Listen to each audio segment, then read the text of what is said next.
Broadcasting from the business capital of the world, this is the Podcast Business News Network. And welcome back, everybody. When you've got kids, there are so many different things going on, especially emotions happening, behaviors. It can be a challenge, even more so when your child has some diagnosed challenges. And we're going to look at their behavior and what is actually driving it. What emotion is fueling some of their behavior? A lot of times we just look at what's going on. We might react to it, but we really don't understand what's happening. She does, and she works with families all the time to navigate through some challenging waters. Dr. Michelle Alden joins us once again. How are you?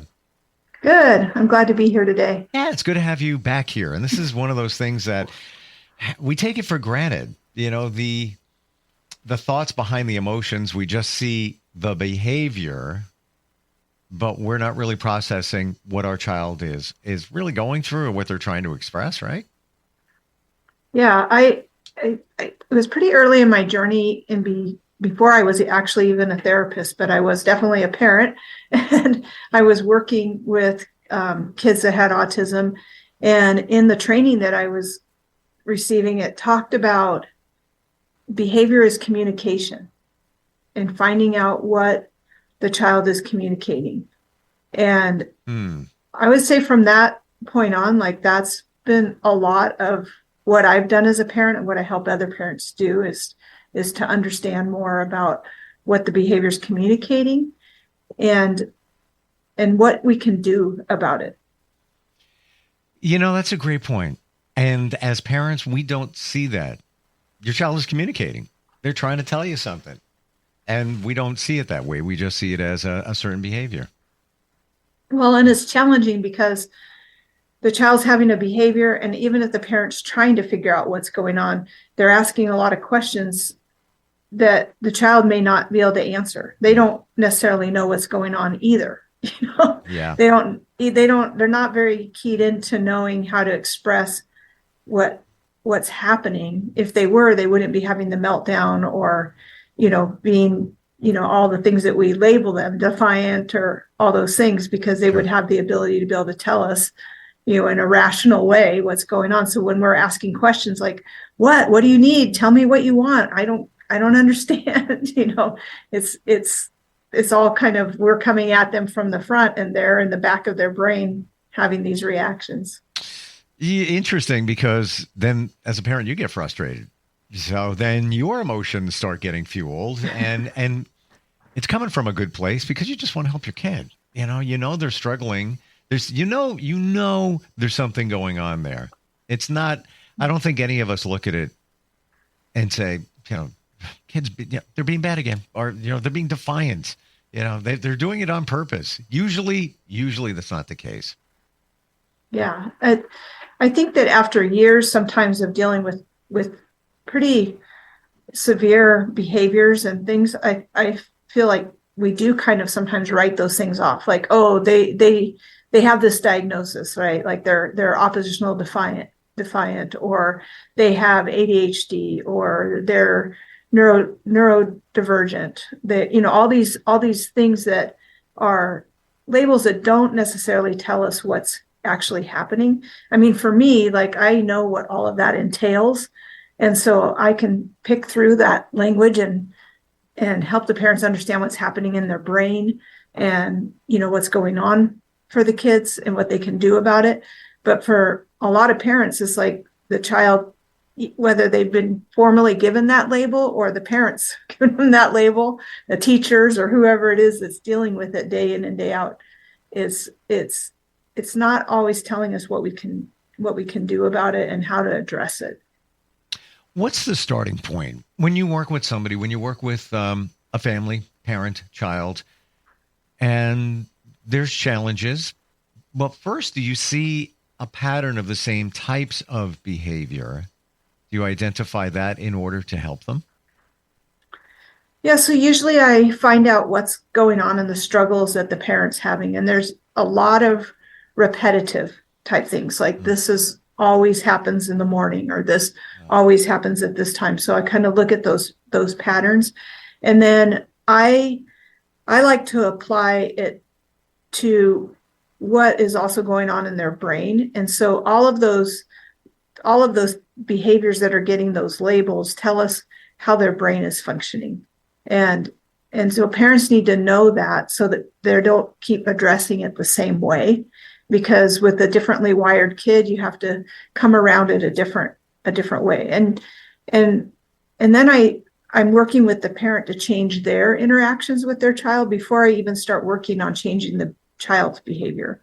It's how we're interacting. For example, if you come in and you tell even another adult, that you had a bad day, these are all the things that happened, and you're able to even, express that verbally, the best thing that a person listening can do is, rather than try to go to all the different things that you said that may or may not need to be fixed, but to see the emotion behind it and to identify that emotion behind it. Like, wow, that sounds really hard, or that must have been such a challenge, or I can understand why you're upset. Just trying to see the emotion behind it rather than why are you complaining or whatever it is. It's not easy. We're not trained. You can look at a situation, and I'm sure most times, if you have enough information, you get a feeling for what's going on there and what a child is going through. But as a parent, maybe it's because we're too deep into it. We're too close to it. And then we have our own emotions of, that's our child. They're struggling. And then it's kind of a give and take in terms of emotions. Can you walk us through the process, Michelle? Like, somebody comes to you, even if you wanted to give an example of type of behavior, even if you identify the age of a hypothetical child in a situation, and walk through the process of treatment. Yeah. So I work with a lot of different ages, and so I have really parents with really young kids and parents with teenagers, and sometimes the behaviors are really different, and sometimes they're not that different. The teenagers can throw toddler-sized fits. That's funny. That's actually funny. Yeah, I've seen kids, stomp around when they're 14, the old tough guys, stomp around. So the first thing I really work on with parents is regulation skills and how to get calm. And also we work a little bit on kind of where the boundaries are and what the structure is in the home.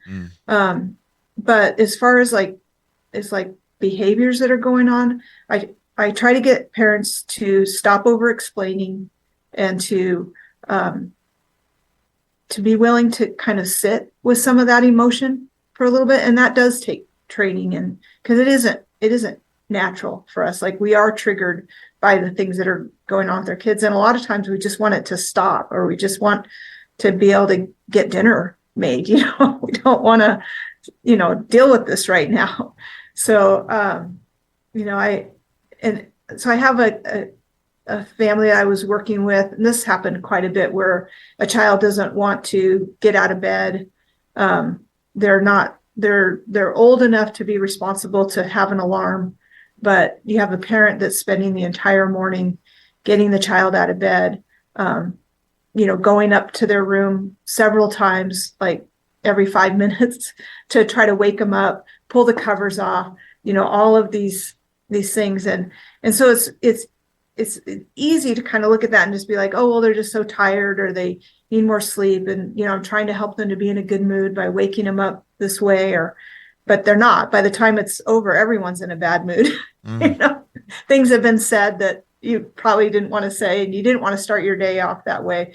So changing the dynamics of how we interact and looking at, when I watch that in a family, I look for what's behind it in terms of what is the child getting out of that, even though they're not consciously thinking like, I'm going to ruin my mom's morning. I don't think that's what they're thinking. But what are they getting out of that? And so this child was actually getting a lot of engagement, and a lot of kids do when they're having, like, they're either shutting down or having big emotion. They get this engagement from us as the adults that I don't know if it gives them like a dopamine hit or if it just satisfies some need to kind of, it's like they're in control of the situation in a way, even though they're really actually out of control. But it gets the adults trying to figure out how to now control this situation, because in our own humanness and our own sense of what's right and wrong, we want to just say, get out of bed or I'll drag you out of bed, and so we want to take control of it that way. And it's almost like they're feeding off of each other in that, that. And so it's like, I think it's like a magnet. It's like it's drawing the parent to the child, and the child is being like staying in this position because it keeps drawing everybody to him. And so we started, and I've done this with younger kids too, in different ways when they're having tantrums, things like that. I don't recommend just leaving them alone, but we move in closer. Sometimes we're just waiting, but we're being really boring. We're just saying, we can't do this until this happens. But in this case, with the child not coming downstairs and getting ready, we just stop that kind of interaction. And so we're working on just having him get his body to respond when the alarm goes off. So mom goes up in the morning first because he has the alarm set to when he absolutely has to get up. And so he can get up early when mom first wakes him up. And then she goes and does what she needs to do. If he wants to come downstairs and have positive interaction or have breakfast or, any of that, he can do it during that time period. If he wants to just sleep, then he has to get up when the alarm goes off and he has to immediately get ready. Nobody coming up and helping him do that. He doesn't need that help. He's 16, he can do this. And so it's been a real adjustment actually for the parents, even more than for the kid, because the kid, it's like they're going to adjust based on what you're doing. But for the parent, it's like all the thoughts that are behind it, like feeling bad, like, well, I feel bad that now he's going to wake up and I'm not going to be there because he has, he's only getting up 15 minutes before he has to leave. And usually, and what if he doesn't take his medication and all of these things? So we had to put some things in place for all of that, but also take that off of the mom's shoulders, because he's going to have to learn how to manage this even in these smaller increments where it's safe to do so and get used to doing that. So it involves kind of dealing with the relationship and what you want out of it. If our goal is to have a good morning for everybody to get out the door in time, we can't keep doing this where we're so angry by the time we get out the door, Is it everything is, I understand, is a habit. Everything we do in life is a habit. Some are good, some are bad. Is that something that needs to become a learned habit? For example, we'll go basic, even talking about the example of teen kid getting out of bed when the alarm sounds, that has to be ingrained that you're getting up when that alarm sounds. That's how it works. How do you foster that as being a signal? And side note, by the way, my son is now in college. This is his first year. I used to get him out of bed. And when that alarm still goes off for me, when I hear that sound, it just takes me back to, I got to get out of bed to get him out of bed. It's almost like I haven't changed the alarm sound on my phone. So when I set it for myself, I hear the same song and it's almost like a trigger, like, you gotta go through this battle. Yes, for a second, I'm like in half sleep and I hear the I'm like, oh yeah, no. But it's amazing. Now you just have you. Now I just have me. But it's that it almost for a second takes me back to when I would get him out of bed, because he just wouldn't get out of bed. It was all good. Sometimes a tiny bit of a struggle, but I had to, I don't know if I enabled him, but he wouldn't get out of bed. So I had to go in there and I had to, it wasn't a lot of work, but I had to take care of it. How do you create that habit? So like turns into an autopilot. The alarm goes off, certain sound. That's when you need to get out of bed. How do you create that?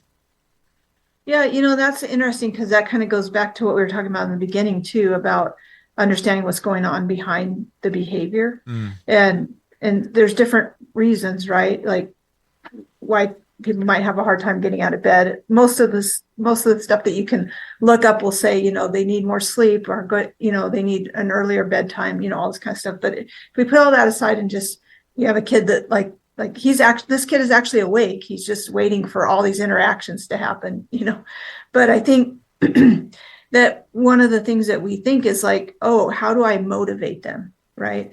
But you said it, and it being a habit. It's really more about teaching and discipline and learning than it is about trying to motivate.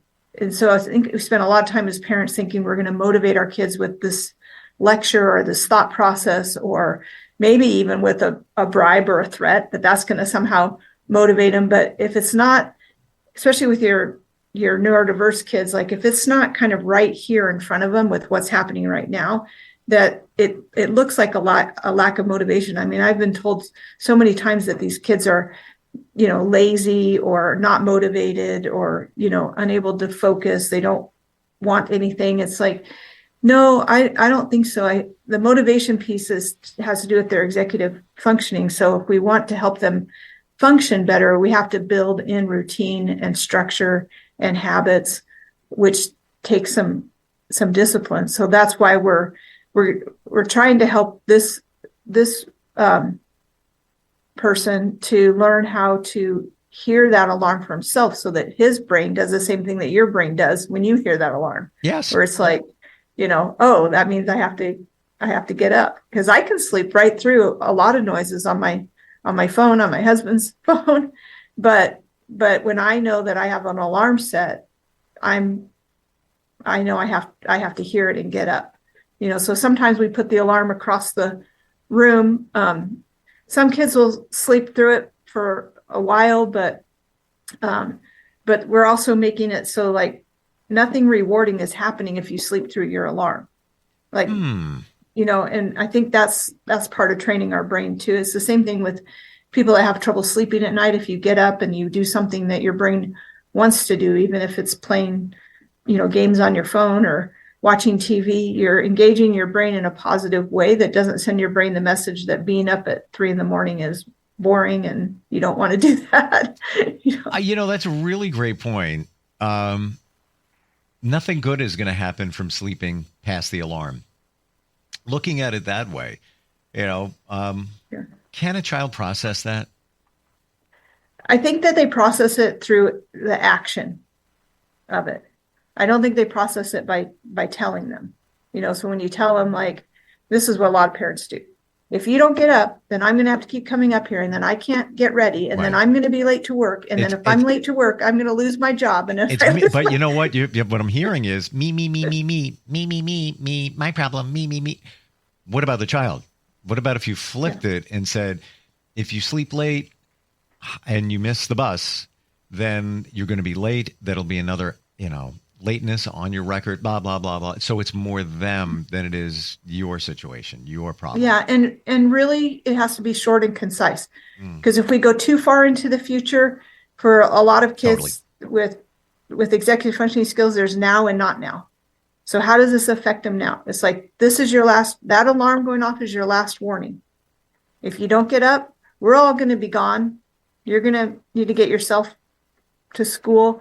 I will be sending a police officer over at this time to make sure you're okay.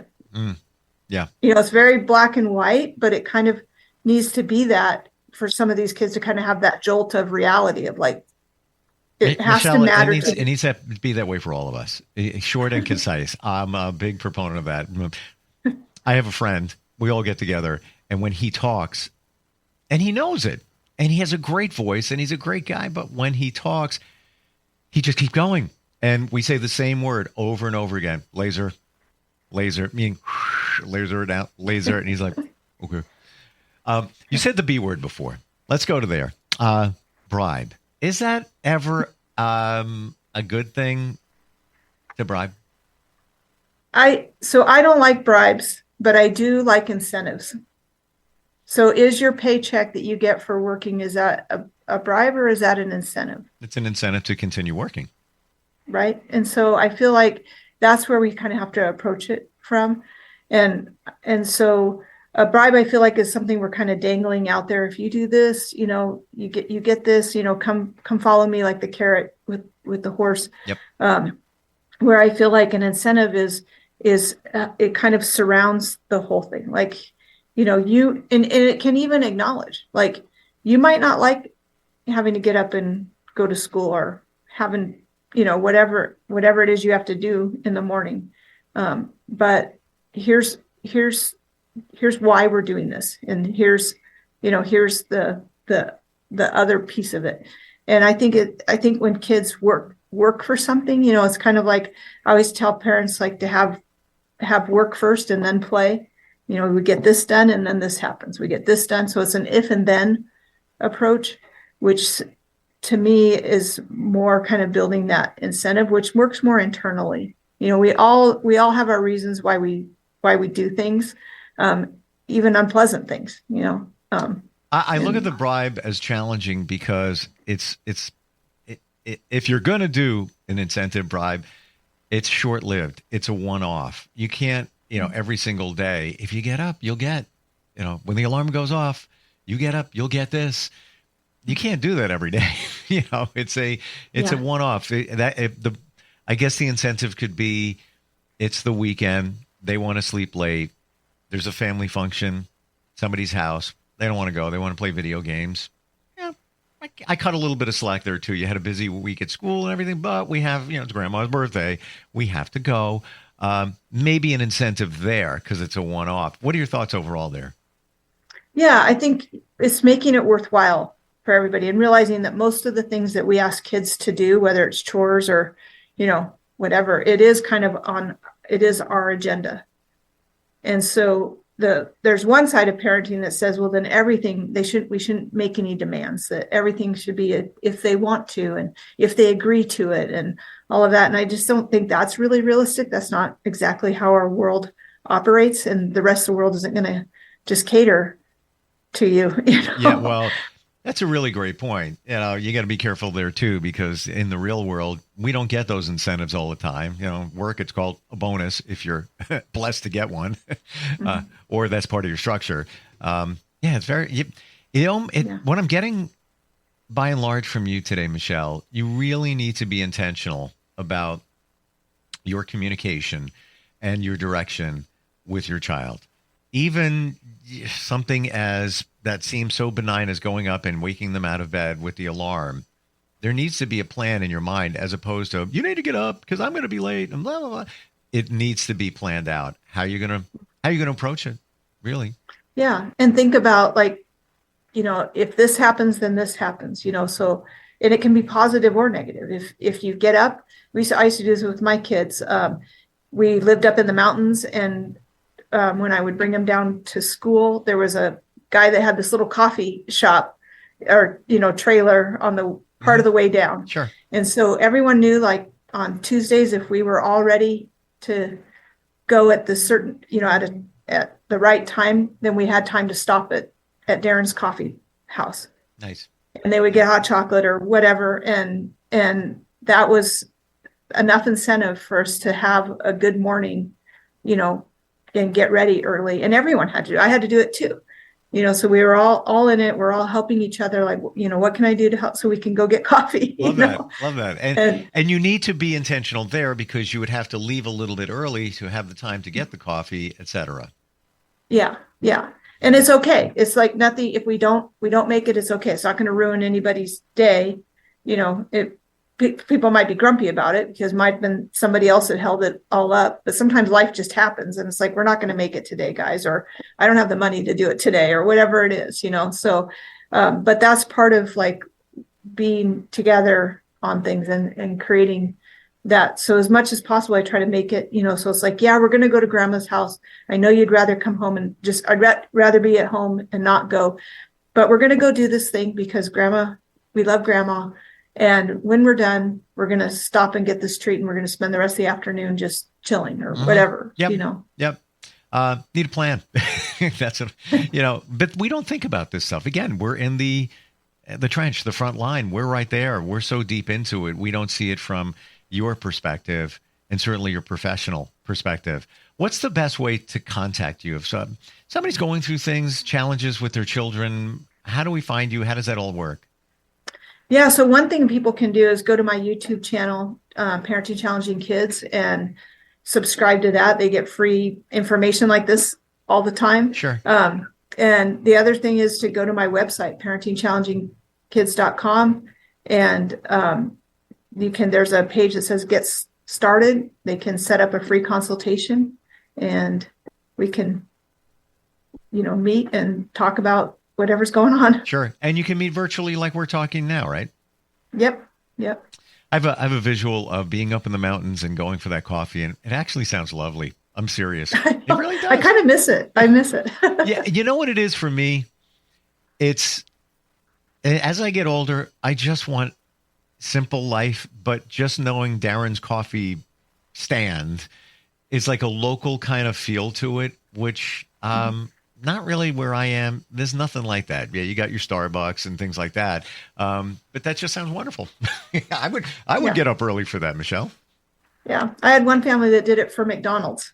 Every Monday was really rough, so they just set it up that if they were all out of the house, 10 minutes earlier on Monday mornings, they would get something at McDonald's. Mickey D's is the secret weapon. Yeah. Thank you so much for being here today. You're welcome. Appreciate it. Good stuff. We'll be right back. Good talking to you. You too.